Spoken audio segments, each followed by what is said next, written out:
Today marks day 71 of the war with Iran. And yesterday, Secretary of State Marco Rubio met with the Qatari Prime Minister, who has been acting as one of several intermediaries working behind the scenes to try to end this conflict. That meeting took place a day after the Prime Minister appears to have met with Vice President J.D. Vance in Washington. And I say appears because the only evidence that meeting took place is this picture and social media posts from the Qatari Ministry of Foreign Affairs. There's been no readout from the U.S. side, no social media posts, and the White House did not respond to MS Now when we tried to confirm if it even happened at all. All of this comes as President Trump continues to await Iran's response to his administration's one-page memorandum of understanding, a document outlining terms and timelines for new negotiations in an attempt to end the war. Rubio said Iran would respond by Friday, and Trump had even given Iran a Friday deadline to respond. Yesterday, in his only public remarks, Trump told a French TV station that he, quote, expects to hear very soon. Joining me now is MS Now contributor Inzamam Rashid in Dubai. Inzi, it's good to see you. Iranian media is now reporting that Iran's response to the U.S. proposal to end the war has been shared with Pakistan. What are you hearing? Yeah, and we've got that confirmed now here on MS Now. My sources inside Tehran, senior foreign diplomatic sources linked with the negotiations, have now confirmed that Iran has formally submitted their response to that U.S.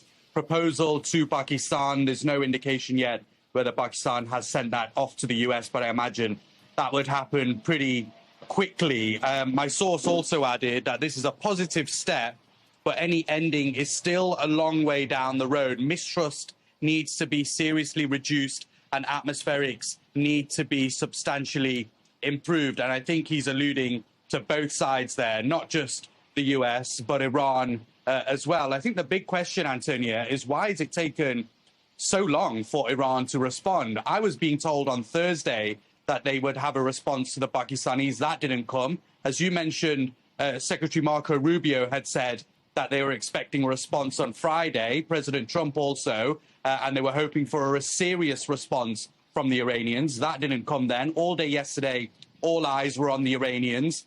Nothing came from them yesterday, and now today we have finally seen a response. Also, what's inside that we can't be clear about, but I think Iran, if they've taken this much time, then I think they would have seriously considered some of the points that the US included in their proposal. So ending the war within the next 30 days, a gradual lifting of the Iranian blockade on the Strait of Hormuz, as well as the US blockade on the Strait of Hormuz, Iran's nuclear program. I'll be really interested to see whether they've actually responded to the specific details around whether they can carry on enriching uranium to create a nuclear bomb. That's been the red line from the US. It's the whole point the US and Israel got into this fight in the first place, and of course lifting of the sanctions inside Iran so they can get their economy flowing once again. There was one particular point from the US proposal as well, is that if negotiations couldn't come to a conclusive ending within the 30 days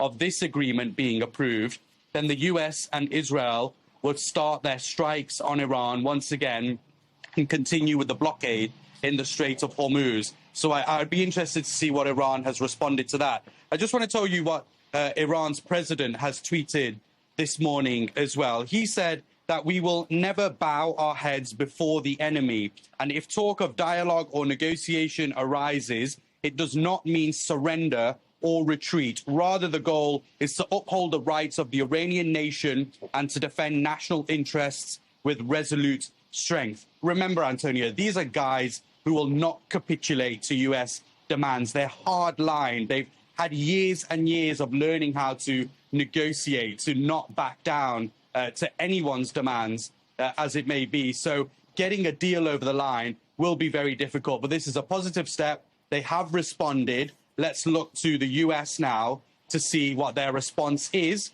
and whether the two sides could be meeting anytime soon to get an ending to this war. Yeah, Inzi, I mean, hard line. Some of the reporting suggests maybe even harder line than before this war began, because in many ways, it seems the U.S. and Israel's actions have actually put some of the most hardline people in the center of power now allowed them to consolidate control of the country. Thank you, as always, MS Now contributor Inzamam Rashid. You're reporting there from Dubai. You always do such a good job of making sense of this.